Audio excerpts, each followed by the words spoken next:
ఎప్పుడూ ఒకే రకం నిలువ పచ్చళ్ళు కాకుండా ఈసారి ఉల్లిగడ్డతో నిలువ పచ్చడిని పెట్టి చూడండి. టేస్ట్ నెక్స్ట్ లెవెల్ ఉంటుంది. ఉల్లిగడ్డే కదా అని తీసి పడేయకండి, ఒకసారి తింటేనే కదా తెలుస్తుంది దాని టేస్ట్ ఎలా ఉంటుందో. ఈసారి హాస్టల్కి వెళ్ళే పిల్లలకు కూడా ఇది పెట్టివ్వండి, చాలా ఇష్టంగా తింటారు.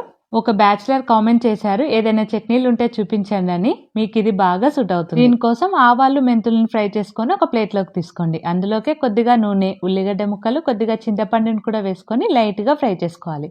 ఇది ఫ్రై అయ్యేలోపు ముందుగా ఫ్రై చేసుకున్న ఆవాలు మెంతుల్ని మెత్తగా మిక్సీ పట్టుకొని పెట్టుకోండి. ఉల్లిగడ్డలు ఇలా లైట్గా ఫ్రై అయిపోయిన తర్వాత మిక్సీ జార్లోకి వేసుకొని కొద్దిగా వెల్లుల్లి కూడా వేసుకొని ముందుగా మెత్తగా మిక్సీ పట్టుకోండి.